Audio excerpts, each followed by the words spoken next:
aleykum asalaam Hadj Babacar ñu ngi lay nuyu di ziar ñëpp ñu ànd ak RFM di leen ñaanal jàmm yi sàkku ñaan ci ñëpp ab woote bu mu defati moom soxna si di maire bu Ndakaaru Soham Wardini ngir ñu daal di génne Khalifa Babacar Sall ci kaso bi mu dellu ci njabootam def tabaski gi ci ñoom loole bokk ci ay kàddoom yu fës ci bi muy jiite ndajeem conseil municipal démb wax na it ci tolluwaayu mairie Ndakaaru gafa gaga ak li nga xamante ni moo fay déficit ci wàllu kon sooxe ñeeli koppar ndax recette yi 2018 yi nu jotul. Université Gaston Berger bu Ndar ñeent ci étudiants yu nu fa dàqee bokk na ci ñi demoon daal di toji bureau njiitu daara ja directeur bu boobeep université Gaston Berger seeni naatango yu coordination yu étudiants yi di taxaw ngir ak njëggal jëmee ci ñoom ñu delloo leen ci daara ja ñu wéyal njàng mi tabaski geek ñi ci rax lenn ci doxalinu jubadi commerçant yenn yi bokk na ci di jaay ay produits yu war yi ca Tëngéej ca brigade d'hygiène ba daal dina fa sisir produits yoo xamante ne dara baaxu ca ngir ak jëfandikoo ngir askan wi Pikine chef brigade départementale hygiène ba fa ne bu sañoon wàlluk njaay denrée yu bon ca doon musiba ci askan wi sax dañ ko war a def foofu crime ci ñi nga xamante ni ñooy def njubadi gu ni mel. sport gi dinañ ci ànd ak Cheikh Tidiane Diagne wàllu culture soxna Anna Rocha yéen kaay yeeg Mohamed Ndiaye ci technique bi Aliou Ba.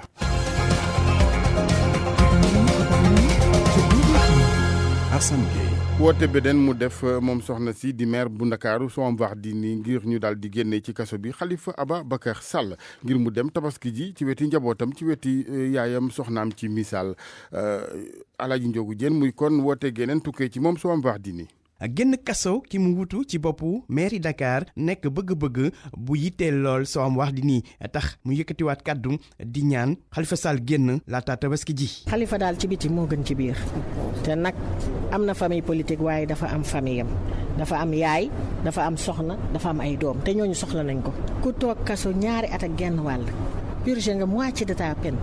je crois que war nañ ko mën a élargir nag mu dellu si njabootam man daal loolu laay ñaan yàlla te xam naa ne sénégalais yëpp àddina bi yëpp loolu la ñuy ñaan yàlla nañu ko yàlla may ci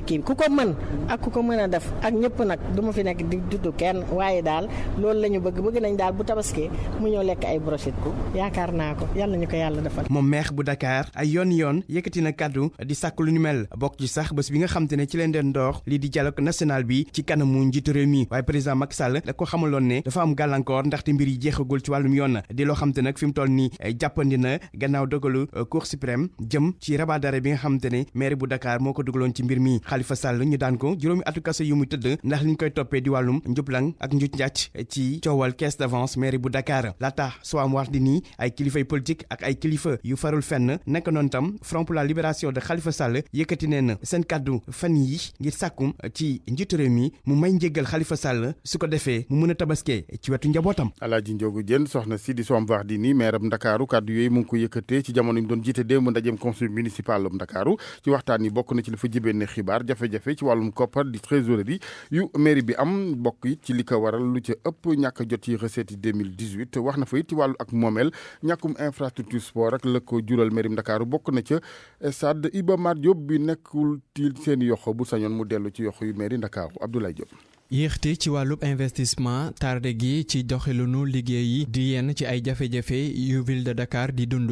bile situation maire bi ne ñàkkum koppar moo ko waral Soham Wardini. valeur locative bi nga xam ne ville yi ñoo ko moom ñun loolu waxuñ ko li ñuy wax kay mooy li des li nga xam ne valeur ajoutée lañ ko nga war ko séddale commune Sénégal yi parce que loolu buñ si jotul dañu amoon ay bor yu bari bu ñu jotul ci loolu duñu mën a éponger suñ dette yëpp te duñ mën a liggéey. Dakar ville propre nekk na projet bu ñu mën a def suñu sukkandikoo ci bileb maire waaye foog askan bi dugal ci seenub loxo. Dakar nam meloon bu njëkk ñu fexe ba delloo siwaat loolu defar ko ba mu set te loolu am nañ ci benn division bu ñu naan plan climat énergie territoriale boo xam ne Union européenne moo ñuy accompagner foofu ci financement yi gis ngeen li ñuy def barki démb Grand Yoff mais il faut que population yi bëgg ci nangu ñu ci accompagner parce que ville mun na def ay millions mais bu fekkee ne ñi dëkk ci gox bi duñu xool bu ñu defaree itam bu subaa boo ñëwee fekkaat fi salte bi. Soham Wardini ci ñàkkum jumtuwaayu tàggat yaram di fàttali nguur gi digépp jox leen stade Iba Mar Diop. stade yi état bi dana ci def mais stade Iba Mar bi nga xam ne ba ñu daanelee Assane Diouf dañu ne dañ ko jox ville de Dakar maa ngi fàttaliwaat autorité étatique yi ñu jox ñu suñu kayit boobu ñu affecté ñu ko. conseil bu ville de Dakar daal di daje tey ci àllarba bi ak fukki poñ yu ñu doon waxtaanee conseil yi amal nañu benn minutub silence ngir delloo njukkal ki fi nekkoon njiitu HCCT di Ousmane Tanor Dieng. ak RFM kumpa jeex na. Université Gaston Berger ba ca Ndar coordination étudiant ya fa la nu bëgg mooy ak njëggal jëmee ci ñeent ci étudiant yoo xamante ni conseil discipline daara ja dàqee na leen ca daara jooje ba ca Sanar li ko waral di seen taxawaay ga woon ci ba nuy yàqate lii di bureau recteur bu UGB leeral li Mouhamed Nabi Silla coordination étudiant université yu Ndar yi leen nangu ndogal bi dal ñeent ci ñoom ñoo xam ni dañ leen dàq gannaaw ndoxu foos yi ñu sotti woon ci bureau recteur bi la ci weerub avril bi ñu génn njiit li di Aboubacry Sall xam le ni tey jii am na ay jéego yu ñu def. ñun ñi nga xamante ne si ñooy structure boo xamante ne si ñoo jiite communauté bi lépp li nga xamante ne si yoon may nañu ko dinañ ko def ñuy waxtaan ak suñu professeurs yi di waxtaan ak imam yi di waxtaan ak ñi nga xamante ne si ay borom baax lañ ñi ngi dox ci université bi si jàmm ñoo nekk structure bu responsable ñoo xamante ni sont intègres ñoo xamante ne si def nañ recours régulier boo xamante ci université bi waaye dañuy waxtaan ak suñu professeurs yi et di ñaan tamit ñoom dinañ reveniraat ci décision boobu noonu. te xam le ni ndogal bu dal ay njiit la tey ji ñoom ñuy fàttali li taxoon jafe-jafe ju ni mel judd woon ci bërëb bi lee. ci point yooyu mun naa cité bourse bi retard bi nga xamante ne am na ci bourse bi voirie interne tali yi néeg yu xat yi nga xamante ne si étudiants yi ñi ngi fa nekk bokkatu fa ak tamit assainissement bi nga xamante ne si depuis presque ay at ñi ngi ciy dund di ci dund muy metti ba ñu dem ba benn moment étudiants yi seen jëm bopp suñu communauté bi base bi ñëw waxtaan ak ñun nee ñu ñun de assainissement bi la coordination des étudiants de Saint-Louis posé benn acte boo xamante ne si aujourd'hui ñu bëri interprété nañ ko et j'en profite même ci occasion bi di encore une fois renouveler suñu excuse renouveler suñu regret. assemblée université bi doon daje tey yeyul yàbbi ci lu nu mel gannaaw gi nga xamee ni am na ay jéego yuñ ciy dox ak i lettre baalu yoo xam ni ñoo ngi ko yóbbu ci kanamu commission bi dàqoon ñeent ci étudiants yi lee RFM ci Ndar Géej Mohamed Nabi Silla ñu dem Kaolack Mohamed ak collectif bi di ànd sàmm jikko yi ay bés bi nu génn ñoom dañ fa nasoon ab ndajaloo ngir rek ñaaw lu ñu ne mbiram góor jigéen préfet joxu leen ci woon ndigal bi yoon coordination des musulmans bu Kaolack ñoo yëglu bu nu sañoon daal kilifa yi taxaw ci ñu ne law gi ngóor jigéen di law ci réew mi moo waral seen ak yëglu foofee sàkku it état bi jël ci responsabilité am ci seen kàddu Xaadim bii daan nag Ibrahima Diamé. ñu ngi yëkkati kàddu gi tey di naqarlu di dàq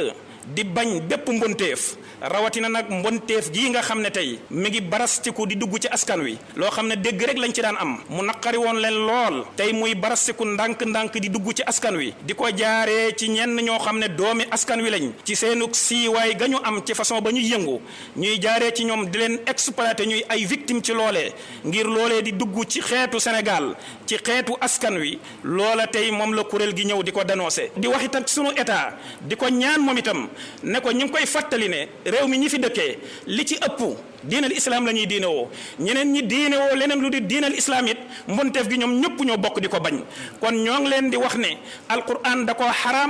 xaraamal boo xam ne ñëpp teg nañ ci bët ndax tahriman jaziman la ko alquran def kon ñu ngi leen di ñaan muy xukumatu Sénégal mooy état bi ñu ngi koy ñaan mu jël responsabilité am ci askan wi nga xam ne dooleem yëpp mi ngi ci loxoom ñu ngi leen di ñaan ñu faxasal ñu ko ñu ngi leen di ñaan ñu faagaagalal ñu ko ndax loolu moo taxoon ñu fal leen loolu noo taxoon ñu teg leen sunu kanam. sëñ Khadim Wilane ci turu coordination des musulmans bu Kaolack leneen ci xibaar ñeel mbonteef geneen ñi nga xamante ne dañuy rax ci njaay mi yu bon ay produits yu variés périmé musiba ci askan wi di ci profité jamonoy fête gi moo waral sax ñii di brigade service hygiène bu Tëngéej daal di sisir foofe daanaka ay produits yu bon valeur daanaka genn wàllu ci ay millions yu tegal ñett ci junni la ci ñuul it mooy service ba wata benn bi ñu amee dafa paan ba nuy yàpp loolee nay marchandise yu bon di yóbbu ci clando la ñu daal di yàpp mbir ya chef brigade départementale hygiène ba ca Pikine moom dañuy yëf yi li koy dakkal bokk na ci gën a diisal daan yi def ko crime njaay mu jëm ci wàllu yooyu aliment yu périmé ci weneen wàll it service am ami jafe-jafe ci ñàkkum produit jëm ci li nga xamante ni mooy dal di rey lépp loo xamante ni mooy microbe ak xeetu jàngoro ak yeneen ci jëm ci pulvérisation seetal jumaa ya ndongo ka saa bu nu nekkee ci wàccaayu tabaski service d'hygiène bu Pikine nag di dugg ci marché yi di xool ndax produit yi ñu fay dugal périmé na am déet ngir ñu mën koo jëfandikoo waaye caytu googu ak seetantal gi bu nu sukkandikoo ci njiitalu brigade d'hygiène bu Pikine taxul lenn ci commerçant yi nga xamante ni ñoo dugal yooyu léeg produit yi daal dee dellu ginnaaw moom lieutenant bu Touré jàpp ne lii di daan gi la ñu war a gën a tengal. jaay produit bu périmé dafa mel ni yow nga xam ni poison ngay jaay parce que li ngay jaay xam nga ni baaxul luy dugg ci biir dañ ko war a saytuwaat xam ni lii baax na wala baaxul xas ba lekk ba pare mënatoo koo génne produit yow mi koy jaay xamal ni ay daan am na ci yow code bi dafa wax ni kuy jaay produit bu périmé war nañ la mën a sanctionner de 18 000 à 36 000 mais nag dama ne code bi sax dafa sévèrul foofu parce que dañ ko waroon a criminaliser pour que nit ñi abandonner ce système. tey tamit ci wàccaayu julli gi service d'hygiène di faral di wër ci jumaa yi ak jàkka yi di ko pompe ak suy poudre waaye ci jullik ren gi ñoom waa brigade d'hygiène bu Pikine ni du leen ni produit boo xamante ni nii mi ngi fa ngir mën a def opération yu ni mel. fii ñu nekk ni actuellement nii amuñu benn produit boo xam ne war nañ ci mën a pomper kenn pour ñu càmm wér-gu-yaramu askan bi pompe bi daal am na ci solo trop toutes les mairies du département de Pikine bu ñu réagir rek parce que ñun duñu jóg ci demander produit bi dafa nekk war a nekk à notre disposition pour ñu ko mën koo delloowaat population bi. ba tey lieutenant bu Touré di wax ni opération pulvérisation yi mën nañu koo amal ba fii ak samedi gi nu dëkkmal Ndongo Ka Pikine RFM. Ndongo jërëjëf wàllu wér-gu-yaram ak jàmbatu ñi nga xamante ñooy liggéey ci district sanitaire bu Nioro lu jëm ci ñàkkum gynécologue foofee seen jàmbat googee tàbbiwul ci loxoy ci noppi ku tëx ndax ministère bi ñu dénk wàllu wér-gu-yaram daal dina ci àddu xamal leen ni fileeg ñaari ayu bés gën caa yeex daan fa yebal ressources humaines yi war ci wàllu kon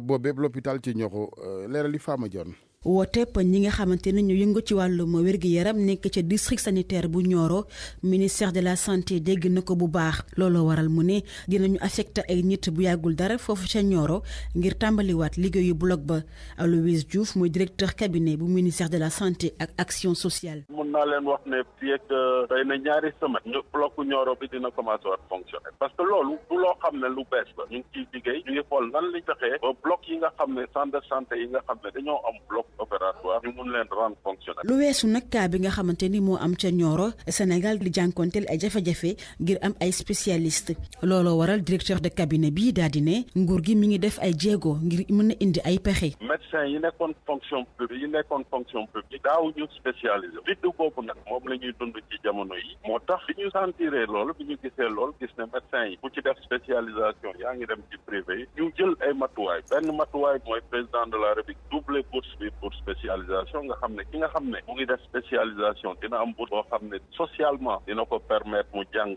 ci anam yu leer anam yu wër. ni ki démb ñu yëngu ci wàllum wér-gu-yaram ca Nioro wàccoon na ci kaw tali bi ñoom nag doon bokk naqar ak askan wi ci ñàkkum gynécologue ci seen gox boobule génn googu nag ñi nga xamante ni ñoo di ministère de la santé rafetlu wuñu ko ñoom nee nañu du ñi nga xamante ni ñooy liggéey ci wàllum wér-gu-yaram ñoo war a wàcc ci mbedd mi di gën a yokk nakar askan wi nga xamante ni soxla nañu leen. jërëjëf soxna Fama Dione ñu waxtaanee waa Daaru Xaadim ca Touba Mbacké gox boobee am ndox amu fa daanaka ñaar fukki ci fan a ngile forage benn ba fa moo pan waral seen jafe-jafe boobee àndoon nañ ceeg soxna Marème Diop wàllu xibaar bokk na ci it samedi ji nga xamante moom la ñu dëgmal ginnaaw ëllëg la ñuy tàmbali lu jëm ci opération déguerpissement ci marché Sandaga ngir kon ñoŋalaat gi gën a méngaleeg jamono na ko noonu waaye jël matuwaay ba wàllug karange mucc ci askanu Sénégal rawatina ñay yëngu ci gox boobee loolu ndeb xibaar nag jëm ci kon opération yu tàmbali ñeel mbiri marché Sandaga ministre bi ñu dénk wàllug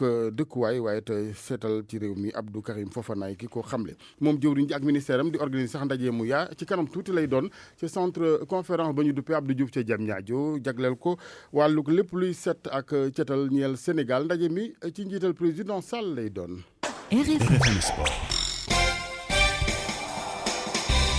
tàggat yaram Cheikh Tidiane Diagne sëñ Cheikh ñu ngi lay nuyu. maa ngi lay fay Alaaji Assane Gueye ñu dal di ko door rek wàllu football fédération sénégalaise bu football mi nga xamante ni mbébétam mooy fexe ba footballu Sénégal gën a dox ba tax na koppar yi nga xamante ni jëlee nañ ko ci Coupe d'Afrique des Nations dañ ko fas yéene kon boo ko dugalaat ci football bi rawatina nag football local bi loolu moo di kaddu njiitu fédération sénégalaise bu football ni ki démb Augustin Senghor doon jox ndàmpaay équipe yi nga xamante ni daal ñoom ñoo gënoon ràññeeku ci saison gi weesu loolu yëpp ngi amee woon ci teewaayu Oumar Mbow. Coupe d'Afrique bi ñu génn indil na Sénégal xaalis di déggal njiitu fédération sénégalaise bu football xaalis bu Augustin Senghor dul caxat-caxatee waaye dugal ko ci dara. La CAF a augmenté les montants. CAF daal dina yokk koppar yi ndax ki gagné dina am lu toll 4 millions ak xaaj ci dollar ñun nag xaaj bi la ñu am 2 millions ak juróom fukki dollar xaalis bi du joueur yi ñoo ko moom du tamit entraîneur bi nga xamante ni moo tax ñu gagné boobule xaalis kenn daal moomu ko dañoo nekk ci jamonoy investissement investir ci lu bëri ñeel ëllëgu football bi am nañ 14 hectares yu ñu war a clôturer bëgg nañ tabax itamit ay terrain ca Tubaab Jalaaw ay terrain synthétique ak i hôtel. on distribue tout mu jeex xaalis bi ñu distribué bu demee dem na day mel ni musul ñëw. moomee di nakarlu ñàkkum teewe club bi di Teungueth FC ca coupe des confédérations africaines Augustin Senghor jël yaakaaram yépp teg ko ci génération foot mennum équipe buy teewal Sénégal ca Ligue des champions. génération foot bonne chance. génération foot ñu leen di wax bonne chance ndax loo gis rek am na lu ko waral léeg-léeg dinañ jël loo xamante ni baaxuloon ñu soppi ko ba mu nekk lu gën ci ñun li ñu doon def ngir ñaar léegi benn lañu koy defal te fas yéene nañoo def sax lu ëpp loolu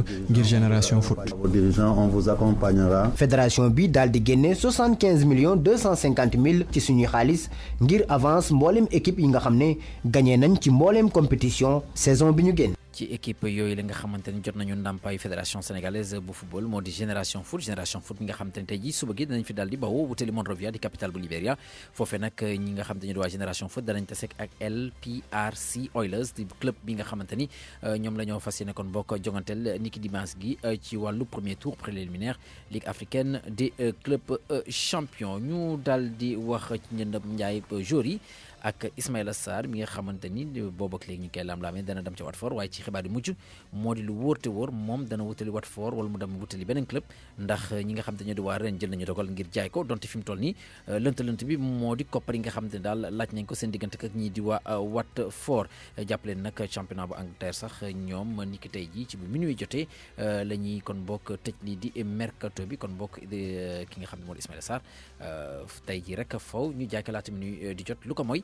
dana desandi kon bokk foofu le ca championnat bu France donte ñu bëri jàpp nañu ni yëf yi dana sotti bala minuit ñu daal di ko jeexale ak wàllu basketball ak afro basket bi nga xam te moo lañu jagleel jigéen yi fi lekk ñaari fan samedi lay daal di door ca Dakar Arena gaynde yu Sénégal nag di ci yëngu di waajal mbir mi bu baax a baax ci yoon googule sax ñoom effectif bi gis nañu ni dañ ko daal di rajeunir ndax dañ see daal di rax ñi nga xam te ne ay gone lañu ak itam ñi nga xam te ne ay cadre lañu ba tax na daal ñu ci bëri am nañu yaakaar ni mix boobu nga xam te ne def nañ ko Sénégal war na cee mën a wane boppam ngir fexe kon bokk nu mu jëlee lii di afro basket bi nga xam te ni ci atum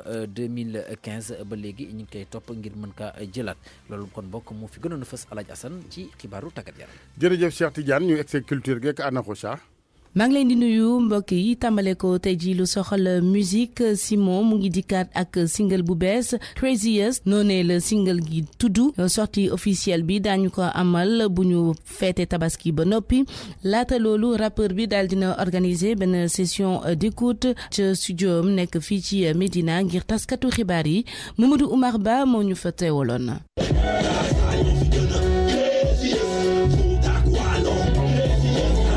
Craziest mooy turu son wu Simon bu bees bi di wax ci fànn yu bëri. day wax ci yenn yàq der yi am ci réew mi góor ak jow toog xam nga amoo war a wuti ji xëy war a wuti ji liggéey mais nekk fi di passer sa temps ci ay commentaire u Facebook ay wax yu sew ñu ngi kobosaale tuuti tamit journalistes yi nga xam ne surtout yenn sites yi nga xam ne ñoom buzz rek la ñuy wër alors que duñu vérifier information bi.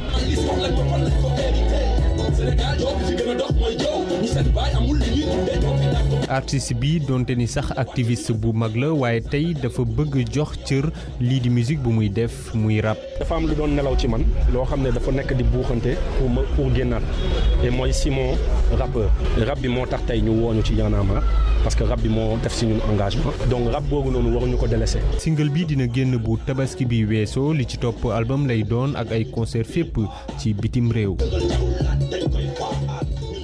édition 2019 bu sargal Serigne Ngagne dañu ko amal fukki fan ak juróom ci weeru août gi ci camp sapeur pompier bu Thiès artiste comédien bi ñëwoon nañu seet si moo ne woon ganuk RFM matin niki alarba ji weesu ñu déglu ko ci micro Ndiogou Diène. événement bi nu mën a nar a tëddee mooy damay invité sama mbokk comédien yi parce que dama ni man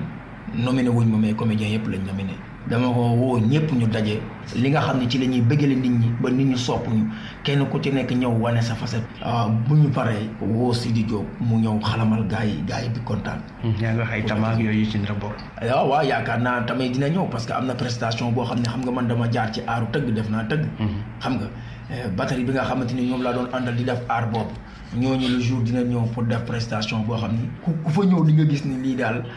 lu yéeme la. événement bu mel noonu de laaj moyen ndax mën nañu wax budget bi ñaata la pour événement bi. waaw budget bi moom wax dëgg yàlla bari na. budget bi moom bari na ay millions yu bari la pour mu mën a am. parce que déjà nii kees rek pour ñu ñëw tegal ma basse bi rek yaa ma gën a xam ci 6 millions day génn te yeneen détails bokku ci. donc dañuy jàpp ne ay millions yu bari daal moo koy def il faut gars yi jàpp ci. alxames ji dañu amal cérémonie officielle lancement fukk ak juróom-ñaareeli édition FILDAK foire internationale du livre war ko amal bu 15h30 jotee ca Grand Théâtre di leen jaajëfal ci déglu bi dig daje ëllëg incha allah ci beneen chronique culture ci RFM.